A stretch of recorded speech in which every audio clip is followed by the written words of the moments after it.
1982년 8월 과달카날에 상륙한 해병대원들은 눈에 보이는 적과 싸울 것으로 예상했다. 그러나 그들이 맞닥뜨린 것은 유령에게 죽어가는 3개월이었다.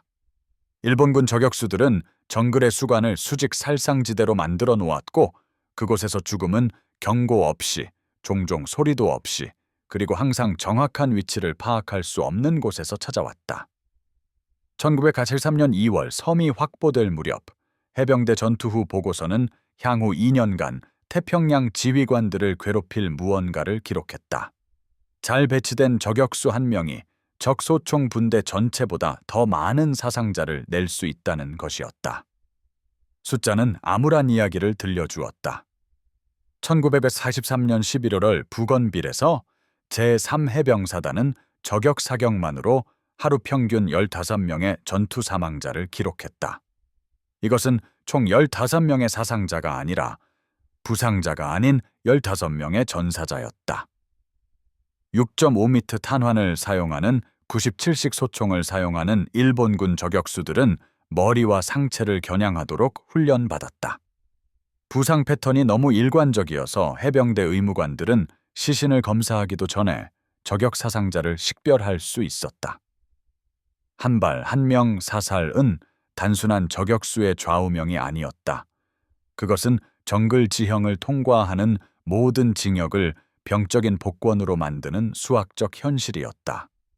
일본군은 해병대가 훈련해서 한 번도 접해보지 못한 무언가를 완성했다. 그들의 저격수들은 기관총 사격으로 제압할 수 있는 바위 뒤나 참회에 숨어 있지 않았다. 그들은 야자수 위 30피트, 40피트, 때로는 60피트 높이에 있었고 밧줄로 나무줄기에 묶여 있었으며 바로 앞에서 쳐다봐도 보이지 않는 식물로 덮여 있었다. 일부는 해병대가 상륙하기 며칠 전부터 그 위치에 있었고 물과 주먹밥을 공급받았으며 위치를 드러내지 않기 위해 봉지에 배설했다. 그들은 길, 수원, 지휘소를 포함하는 사격 범위를 가지고 있었다. 그리고 그들은 초자연적인 경계에 가까운 인내심을 가지고 있었다. 1943년 12월 케이프 글로스터에서 저격수 1명이 소총소대 전체 13명을 7시간 동안 제압했다. 누군가 움직일 때마다 총알이 머리를 스쳐 지나가거나 숨어있는 통나무에 박혔다. 해병대원들은 수천 발을 나무선으로 발사했고 박격포 공격을 요청했으며 심지어 탱크로 의심되는 나무들을 폭파하려고 시도했다. 아무것도 효과가 없었다. 저격수는 20분 동안 침묵하고 모두가 그가 죽었거나 이동했다고 생각하게 한 다음 누군가 일어서는 순간 또 다른 해병대원을 쓰러뜨렸다. 그날 오후 늦게 그들이 마침내 그를 죽였을 때 우연히 그의 거처를 자른 기관총 연사였다. 그들은 그가 단지 쇳발발만 발사했지만 4명의 해병대원을 죽이고 6명을 부상시켰다는 것을 발견했다. 심리적 피해는 사망자 수보다 더 심각했다. 해병대원들은 의무병들이 저격수 신경증이라고 부르는 증상을 보이기 시작했다. 곧게 서는 것이 죽음을 의미한다는 모든 본능이 비명을 질렀기 때문에 끊임없이 웅크린 자세와 자연스럽게 움직일 수 없는 무능력이었다. 소대장들은 정상적인 전술 기동을 수행할 수 없었다. 위치 사이에 전령을 보낼 수 없었다. 적절한 방어 경계선을 구축할 수 없었다. 보이지 않는 한 명의 남자가 소총으로 당신의 전투 효율성을 거의 무로 만들었기 때문에 모든 것이 기어가는 속도로 느려졌다. 그리고 최악의 부분은 일본군이 그것을 알고 있었다는 것이다. 그들의 야전 교범은 저격 작전을 전력 배율기로 명시적으로 강조했으며 숙련된 사수 1명이 정글 지형에서 일반 보병 10명의 가치가 있다고 계산했다. 1983년 중반까지 해병대 정보부는 일본군 저격 전술, 위치, 효율성을 문서화한 3인치 두께의 파일을 가지고 있었다. 그들에게 없었던 것은 해결책이었다. 표준 대저격 교리가 작동하지 않았다. 적은 너무 많은 은폐물, 너무 많은 인내심을 가지고 있었고 해병대는 아무것도 맞추지 못하는 제압 사격에 낭비할 탄약이 너무 많았다. 무언가 바뀌어야 했다. 그리고 그것은 바뀔 것이었다. 네브래스카 카니발 노동자 덕분에 그는 평생을 사람들이 목표처럼 보이는 것을 쏘지 않을 수 없다는 하나의 단순한 진실을 이해하는 데 보냈다. 윌리엄 엘드리지 하사는 해병대 전술을 바꿀 사람이 아니었다. 그는 아버지와 할아버지처럼 네브래스카 주립 박람회에서 사격장을 운영해야 했다. 하지만 진주만은 다른 계획을 가지고 있었고 1942년 3월 엘드리지는 현대 전쟁에 완전히 쓸모없어 보이는 기술을 가지고 링컨의 모병 사무소로 걸어 들어갔다. 20년간 사람들이 움직이는 오리를 쏘는 것을 지켜보고 그들이 정확히 언제 반가쇠를 당길지 알고 사격수들이 항상 미끼를 물어뜯는다는 것을 이해한 경험이었다. 그의 소대원들은 그가 미쳤다라고 생각했다. 위험한 미친 것이 아니라 카니발 미친, 너무 많은 동전 던지기와 링 던지기를 보았고 인간 행동을 마치 그것이 모두 하나의 큰 중간 게임인 것처럼 분석하는 것을 멈출 수 없는 사람. 캠프 펜들턴에서 다른 모든 사람들이 야전 기술과 사격 규율에 집착하는 동안 엘드리지는 반가소의 타이밍과 시각적 몰입에 대해 중얼거렸다. 그의 분대장은 마침내 그에게 전쟁이 끝날 때까지 감자 껍질을 벗기고 싶지 않으면 카니발에 대해 입 다물라고 말했다. 그래서 엘드리지는 입을 다물었다.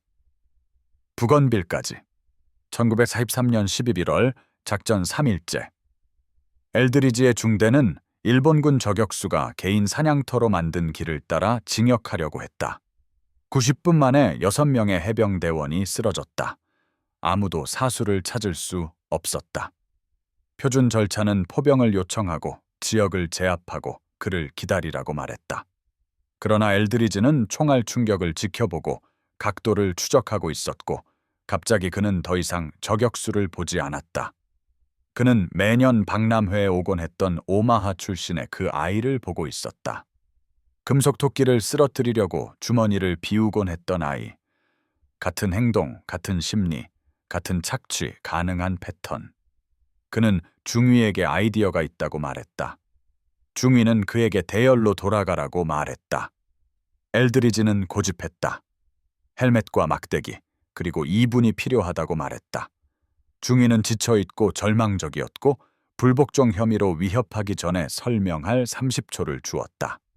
엘드리지가 다음에 한 말은 너무 우스꽝스러워서 근처에 있던 2명의 소총수가 웃기 시작했다. 중위님, 우리가 그에게 아무것도 쏘지 않고 총알을 낭비하게 만듭니다. 마치 사격장처럼요. 헬멧을 흔들면 그가 쏘고 우리는 그가 어디에서 쏘는지 보고 우리가 그를 죽입니다. 간단해요. 중위의 반응은 즉각적이고 저속했다. 저격수를 속이지 않는다. 화력으로 제압하거나 기동으로 측면을 공격한다. 이것은 카니발 게임이 아니다. 이것은 전투이고 전투에는 규칙이 있다. 교리, 전쟁을 실제로 이해하는 사람들이 작성한 절차. 엘드리지는 그의 공로로 물러서지 않았다.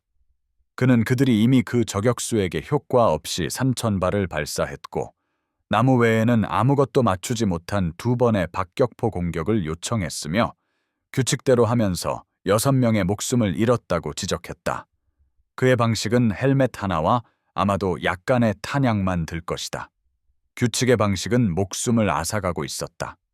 중위의 마음을 바꾼 것은 엘드리지의 논리가 아니었다.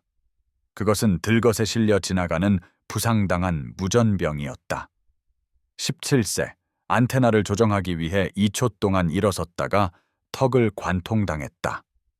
중위는 그 아이를 보고 엘드리지를 보고 태평양 전쟁의 나머지 기간 동안 울려 퍼질 5단어를 말했다. 좋아, 죽지 마. 엘드리지는 헬멧을 잡고 약 5피트 길이의 튼튼한 가지를 찾아서 헬멧을 한쪽 끝에 꽂았다. 그의 분대는 한 남자가 정교한 자살을 하는 것을 지켜보고 있다고 생각했다. 다른 소대들은 그것이 일종의 심리적 붕괴라고 생각했다. 50야드 뒤에서 지켜보던 중대장은 작전에서 가장 어리석은 죽음을 목격하려 한다는 지친 확신으로 싼강령의 손을 뻗었다. 그 길에 있는 단 한 명의 해병대원도 단 한 명도 엘드리지의 카니발 속임수가 실제로 작동할 것이라고 생각하지 않았다. 엘드리지는 쓰러진 통나무 뒤에 무릎을 꿇고 헬멧을 씌운 막대기를 엄폐물 위로 약 3피트 확장하고 덤불 사이를 움직이는 남자처럼 천천히 흔들었다. 저격수의 소총 발사음이 2초 이내에 들려왔다. 총알이 강철을 깨끗하게 뚫으면서 헬멧이 흔들렸고 엘드리지의 묘기를 포기할 준비를 하고 있던 해병대원들이 갑자기 매우 주의 깊게 관심을 기울이기 시작했다. 저격수가 미끼를 물었다. 문제는 왜, 그리고 그가 다시 그것을 할 것인가였다. 나카노 학교의 일본군 저격수 훈련은 교관들이 이치 하츠, 한 목표, 한 발라고 부르는 원칙에 기반한 즉각적인 목표 교전을 강조했다. 교리는 탄약을 절약하는 것이 아니었다. 그것은 심리적 지배를 유지하는 것이었다. 식물 사이를 움직이는 적 헬멧을 보고 발사하지 않는 저격수는 그 적이 진격하고 위치를 확립하고 잠재적으로 저격수의 위치를 발견하도록 허용하는 것이었다. 사이판에서 나중에 포획된 교범은 명시적이었다. 지연은 탐지를 의미하고 탐지는 죽음을 의미한다. 목표를 보면 쏜다. 망설임은 전술적 인내가 아니라 실패였다. 그 교리적 반사작용은 나카노 학교의 누구도 고려하지 않은 무언가와 결합되었다. 인간 시각 체계가 전투거리에서 실제 목표와 가짜 목표를 구별할 수 없다는 것. 헬멧이 약 시속 2마일, 신중한 전투 진격의 속도로 움직이는 엄폐물 위에 나타날 때 뇌는 그것을 약 0.6초 만에 위협 헬멧 사격으로 처리한다. 그것은 시각 정보가 눈에서 후두엽을 거쳐 운동피질로 그리고 방아쇠를 당기는 손가락으로 이동하는 데 걸리는 시간이다. 의식적인 마음이 전혀 관여하지 않는 0.6초, 그것은 순수한 훈련된 반사이다. 그러나 여기서 엘드리지의 카니발 경험은 해병대 교리가 고려하지 않은 우위를 그에게 주었다. 사격장에서 그는 수천 명의 사람들이 트랙 위를 움직이는 기계 오리를 쏘는 것을 지켜보았다. 좋은 사수는 약 70%를 맞추고 나쁜 사수는 30%를 맞췄다. 그러나 그는 모든 사람을 의미했다. 오리가 가짜라는 것을 알면서도 여러 번 사격했다. 그것은 속는 것이 아니었다. 그것은 신경학적 몰입이었다. 일단 당신의 뇌가 목표라고 말하고 손가락이 방아쇠를 당기기 시작하면 그 순서를 멈추는 것은 의식적인 재정의가 필요했다. 그리고 의식적인 사고는 항상 반사보다 느렸다. 엘드리지는 헬멧을 다시 흔들었다. 다른 각도, 다른 높이, 또 다른 발사음, 또 다른 구멍. 저격수는 이제 몰입했고 그의 훈련이 그의 신경계에 배선한 행동 루프에 갇혔다. 목표 가시 1. 무기 발사. 각 사격은 주기를 완료하는 데 약 4초가 걸렸다. 놀이쇠를 작동시키고 조준경을 획득하고 호흡을 제어하고 방아쇠를 당긴다.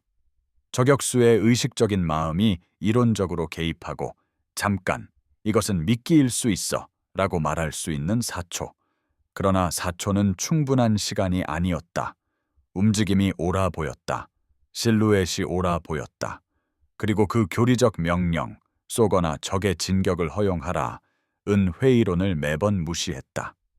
해병대 사수 제임스 헨쇼 상병은 사격수를 세고 총구 섬광을 추적했다. 세 번째 사격까지 그는 저격수를 삼각 측량했다.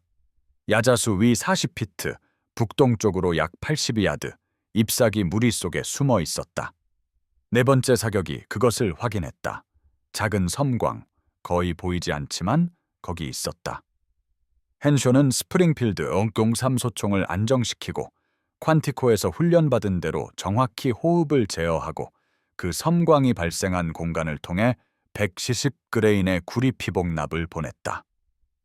이어진 침묵은 누군가 웃기 시작하기 전까지 약 10초 동안 지속되었다. 그러자 모두가 웃고 있었다. 불가능하게 어리석은 일이 방금 효과가 있었다는 것을 깨달았을 때 오는 약간 히스테리적인 전투 웃음. 엘드리지는 막대기를 내리고 2개의 깔끔한 구멍이 있는 헬멧을 검사하고 가장 엘드리지다운 말을 했다. 말했잖아요. 오리와 똑같아요. 소문은 전투 지역에서 빠르게 퍼진다. 특히 그 소문이 죽지 않는 것과 관련이 있을 때. 48시간 이내에 사단의 모든 소총 중대는 저격수 사냥을 인형극으로 만든 네브래스카 카니발 하사에 대해 들었다. 일부 장교들은 그것을 운 좋은 우연으로 일축했다. 다른 사람들은 직접 보고 싶어 했다.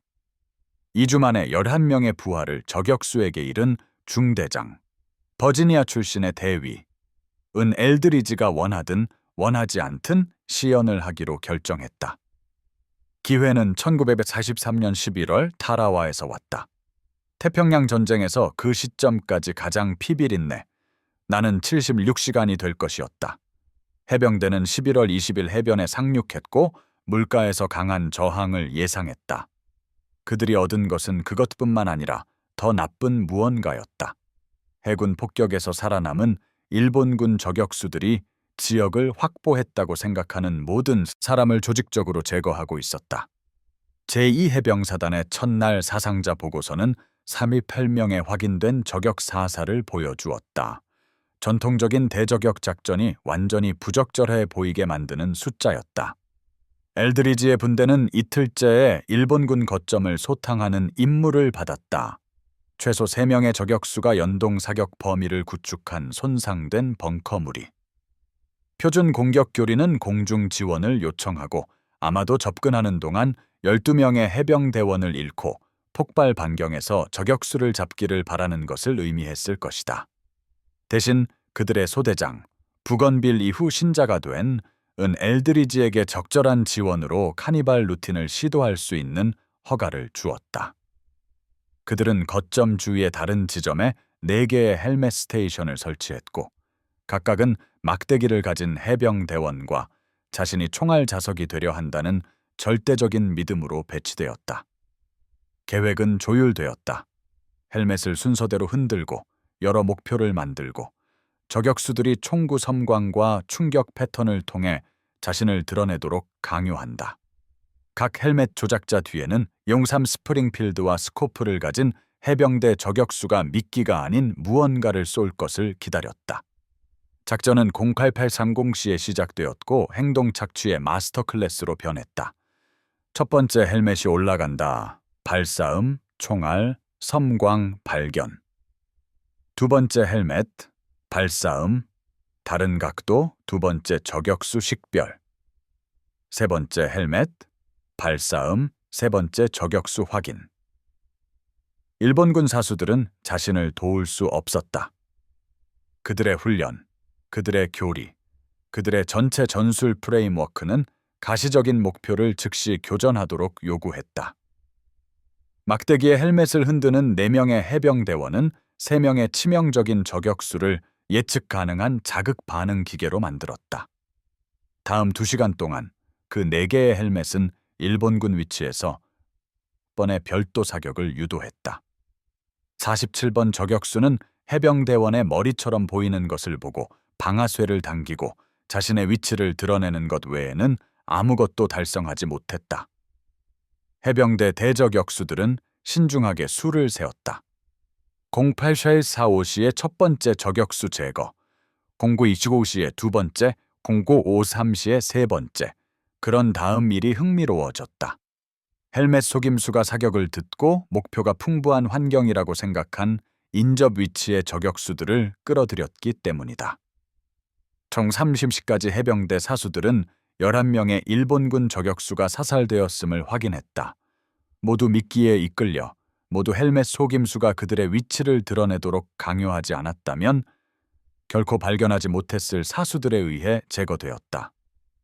해병대의 비용은 여러 구멍이 있는 헬멧 4개, 2시간 동안 막대기를 들고 있어서 아픈 팔, 그리고 사상자 제로. 전통적인 교리가 최소 80명의 전사와 그 2배의 부상자가 발생할 것으로 제안한 작전에서 엘드리지의 카니발 게임은 단 한 명의 해병대원도 잃지 않고 완전한 전술적 성공을 달성했다. 대대장이 마지막 1시간을 보기 위해 직접 나타났다. 그는 별로 말하지 않았고 헬멧이 막대기에 흔들리는 동안 그의 저격수들이 일본군 사수들을 하나씩 제거하는 것을 팔짱을 끼고 서 있었다. 그것이 끝났을 때 그는 엘드리지를 보고 한 가지 질문을 했다. 이것을 가르칠 수 있나? 엘드리지는 가르칠 수 있었다.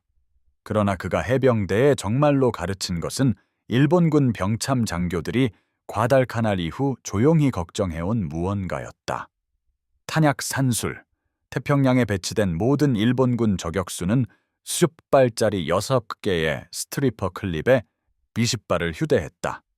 그것은 배치 기간 전체 동안 지속되어야 했기 때문에 충분하게 들린다. 요새화된 섬에서는 몇 주 또는 몇 달을 의미했다. 그들의 보급교리는 하루 최대 15발 소비를 가정했고, 이는 규율이 있다면 8일분의 공급을 의미했다. 헬멧 속임수는 오후에 50발을 태울 수 있었다. 해병대 정보부는 1984년 1월 뉴브리튼에서 저격수 위치를 점령했을 때 처음으로 탄약 제약을 문서화했고, 단지 7발만 남은 일본군 사수와 탄약 주머니에 숨겨진 손으로 쓴 메모를 발견했다. 포획된 한국인 노동자가 그것을 번역했다. 17일 보급 없음, 탄약을 절약하거나 쓸모없이 죽어라. 그 메모는 사단 정보부로 올라갔고, 갑자기 사람들은 처음부터 명백했어야 했던 수학을 하기 시작했다. 태평양에서 일본군 병참은 끔찍했다. 그들의 보급선은 잠수함에 의해 산산조각나고 있었다. 섬 수비대는 고립되고 포위되고 차단되었다. 미끼를 쏘면서 47발을 낭비한 저격수는 단지 비효율적인 것이 아니라 작전상 끝났다. 숫자는 잔인한 이야기를 들려주었다. 일본군 저격수가 120발로 배치를 시작하고 해병대가 2시간 동안 4개의 헬멧 미끼를 운영하여 미끼당 보수적으로 12발을 유도한다면 그것은 48발 소비, 한 아침에 막대기에 장착된 헬멧을 쏘면서 그의 총 탄약의 40%가 사라졌다. 이제 그는 72발이 남았지만 그의 지휘관들이 그가 이틀에 30발만 사용할 것이라고 가정했기 때문에 그는 이미 보급 곡선 뒤에 있다. 2시간에 아직 8발이 아니라, 그리고 보급은 오지 않는다. 잠수함이 그것을 보았다. 다음에 일어난 것은 해병대 전방 관측자들이 1984년 2월까지 알아차리기 시작한 심리적 변화였다. 일본군 저격수들이 주저하고 있었다. 더 나은 사격을 기다리는 현명한 주저가 아니라 탄약이 떨어지는 것이 두려워서 합법적인 목표에도 반가쇠를 당길 수 없는 공황 주저. 저격수 국가여야 할 지역을 통과하는 해병대는 적 사수들이 명백한 목표를 지나가게 하는 것을 보고했다. 애니웨톡의 한 순찰대는 일본군 저격수가 자신의 위치를 지나가는 7명의 해병대원을 지나가게 한 다음 마침내 8번째를 쏘았지만 빗나갔고 즉시 이동했다고 보고했다. 그의 훈련 교범의 모든 원칙을 위반한 것이다. 포획된 일본군 전투 후 보고서 완전히 전멸하지 않은 부대에서 존재했던 몇 안 되는 해병대가 보고 있는 것을 확인했다. 콰잘레인의 한 문서는 과도한 탄약 소비를 요구하는 적의 기만 전술에 의해 전투 효율성이 저하된 저격수 분대를 묘사했다. 사이판의 또 다른 보고서는 달성된 적 사상자가 미미한 상태에서 70발을 소비한 후 위치를 포기하는 저격수들을 보고했다. 이들은 전투 손실이 아니었다.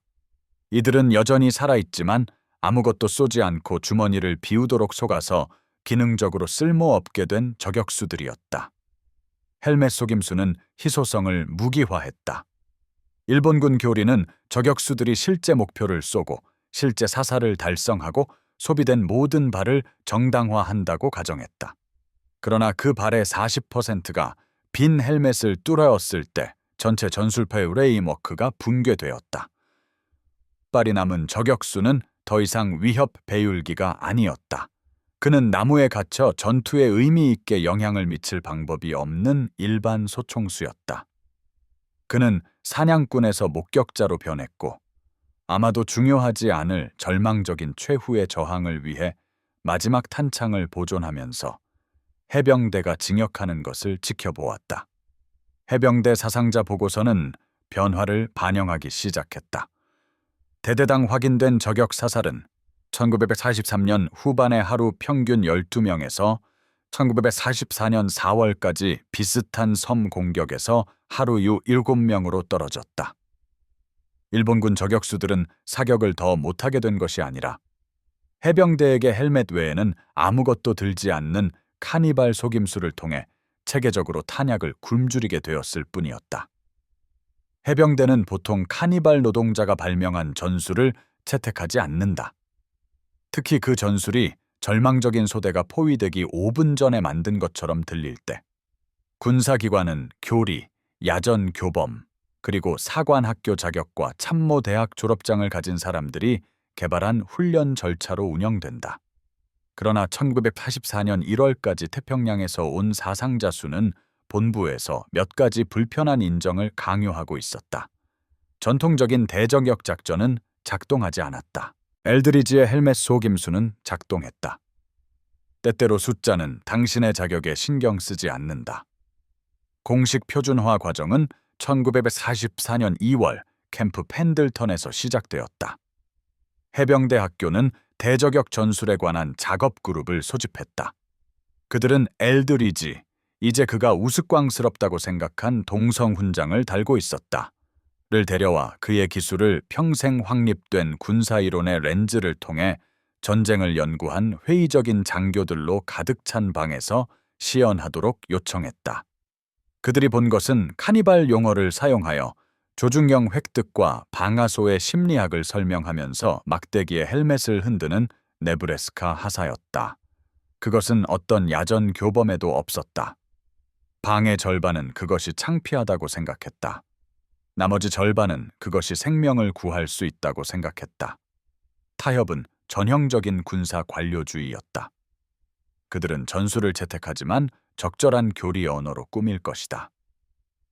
1984년 3월에 발표된 공식 훈련 교범은 그것을 엘드리지의 헬멧 속임수 대신 미끼 개시 대적격 프로토콜이라고 불렀다. 장비 목록은 막대기의 헬멧 대신 휴대용 확장 장치에 장착된 소모용 헬멧을 명시했다.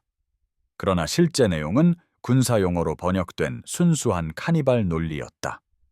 현실적인 목표 실루엣을 제시하십시오. 불규칙한 움직임 패턴을 사용하십시오. 조작자 은폐를 유지하십시오. 이 모든 것은 헬멧을 흔들고 헬멧이 있는 곳에 서지 말고 그렇게 하면서 어리석어 보이지 않도록 노력하라는 의미였다. 교리를 실제로 효과적으로 만든 것은 교범이 아니었다. 엘드리지의 기본 개념을 가져와 실험하기 시작한 해병대원들로부터 온 개선이었다. 아이오와 출신의 상병은 헬멧 내부에 무게를 추가하여 움직일 때 더 자연스럽게 흔들리게 했다. 텍사스 출신의 일병은 헬멧을 흔드는 것보다 천천히 열린 공간을 가로질러 끌면 더 많은 사격을 유도한다는 것을 발견했다. 루이지애나 출신의 하사는 헬멧을 3초 동안 멈춘 다음 갑자기 움직이면 저격수들이 움직임에 반사적으로 발사한다는 것을 알아냈다. 2개월 이내에 소총 중대들은 각각 인간 시각 반응과 반가소의 심리학의 일부 측면을 착취하는 자체 변형을 개발하고 있었다. 훈련 프로그램은 놀라울 정도로 정교해졌다. 1984년 4월까지 태평양 전역의 모든 해병대 소총 중대는 헬멧 미끼 작전에 대한 2시간 교육을 받았다. 그들은 정확히 5피트 길이로 자른 대나무 기둥으로 연습했다. 제어하기에는 충분히 짧고 헬멧에서 머리를 멀리 하기에는 충분히 길다. 그들은 안무된 움직임 패턴을 배웠다. 느린 흔들기, 멈춤, 빠른 흔들림, 대각선 스윕. 기술을 본 전투 베테랑인 교관들은 춤 단계를 가르치는 것처럼 타이밍과 리듬을 가르쳤다. 너무 예측 가능하게 움직이면 똑똑한 저격수들이 눈치챌 수 있다. 너무 불규칙하게 움직이면 그들의 교전 반사를 촉발하지 않는다. 최적의 지점은 인간 자연이었다. 적대적인 지형을 신중하게 움직이는 실제 해병대원의 불규칙한 리듬. 일부 부대는 엘드리지를 자랑스럽게 만들었을 연극적 요소를 추가했다. 그들은 일부 헬멧에 중위 계급장을 붙여 우선 목표로 만들었다. 그들은 바람에 펄럭이는 위장 커버를 시뮬레이션하기 위해 1000조각을 부착했다.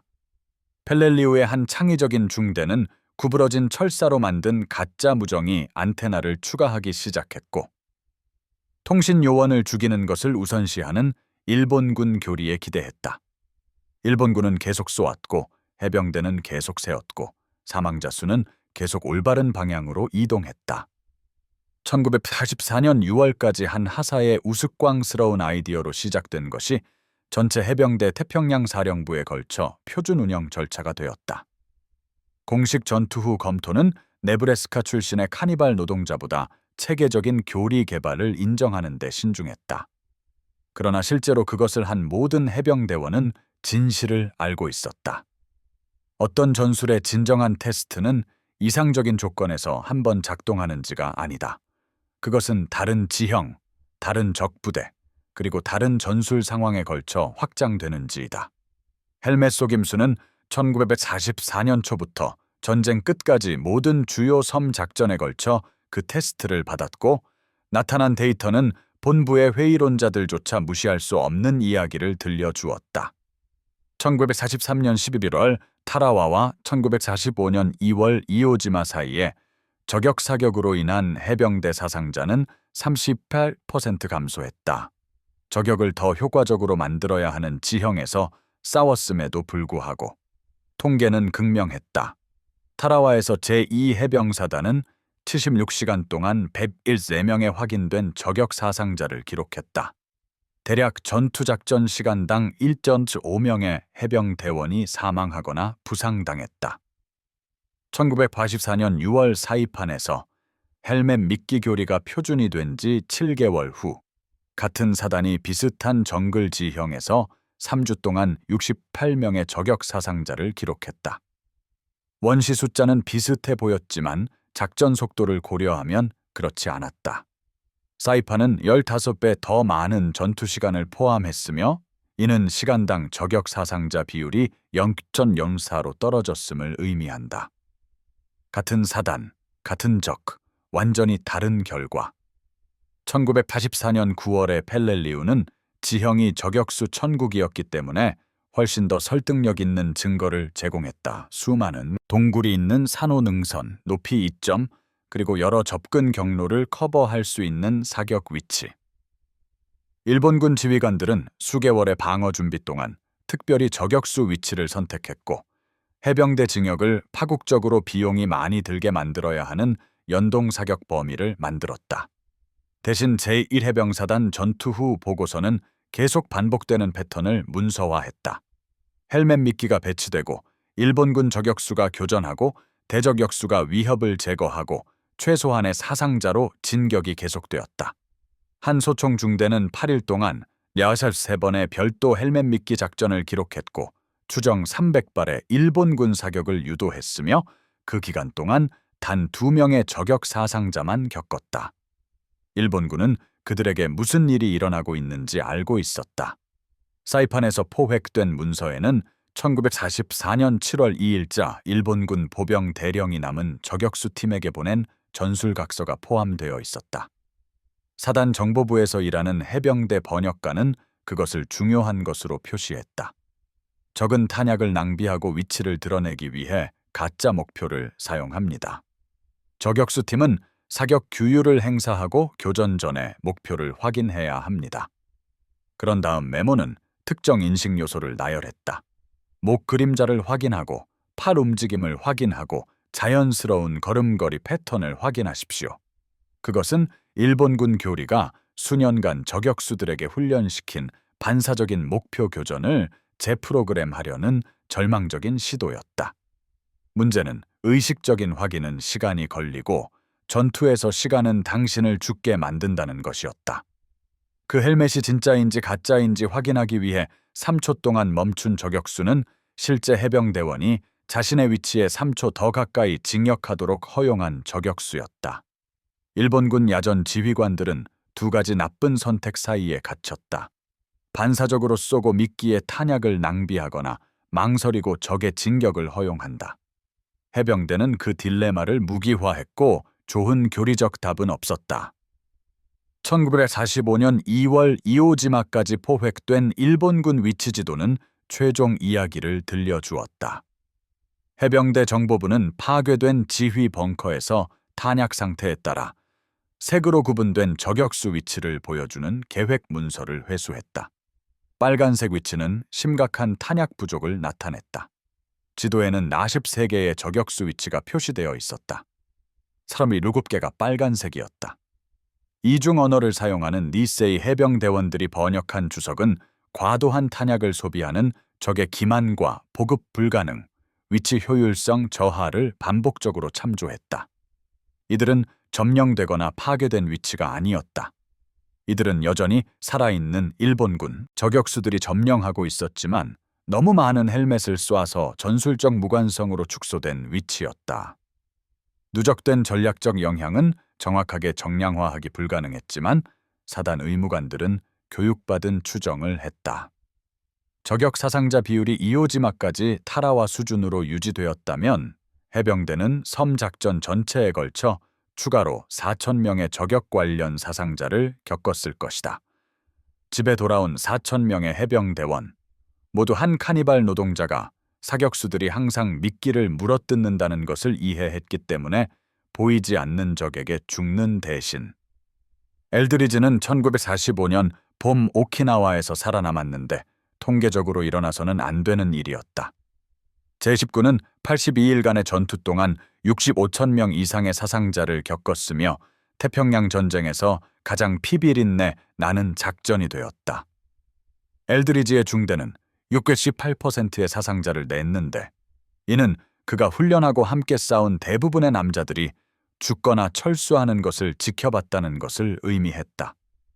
그는 전투의 마지막 몇 달을 부건빌 이후 해왔던 것과 같은 일을 하면서 보냈다. 막대기에 헬멧을 흔들고 새로운 보충병에게 카니발 속임수를 가르치고 그에겐 너무 명백해 보였던 것이 어떻게든 혁명적인 군사교리가 된 것에 대해 생각하지 않으려고 노력했다. 전쟁이 1945년 8월에 끝났을 때 엘드리지는 동성훈장, 거의 기억하지 못하는 부상으로 받은 2개의 퍼플 하트, 그리고 대저격 작전에 대한 혁신적인 전술 기여를 언급한 복무 기록을 가진 상사였다. 그는 10월에 캠프 펜들턴에서 처리되었고 제대 서류를 받았고 네브래스카 링컨으로 돌아가는 버스를 탔다. 그의 아버지는 역에서 그를 픽업했고 전쟁이 어땠는지 물었고 엘드리지는 거의 모든 전투 베테랑이 말하는 것을 말했다. 괜찮았어요. 괜찮았어요. 다른 이야기를 합시다. 사격장은 여전히 박람회장에 있었다. 같은 기계 오리가 같은 트랙 위를 달리고 목표를 맞추면 울리는 같은 종.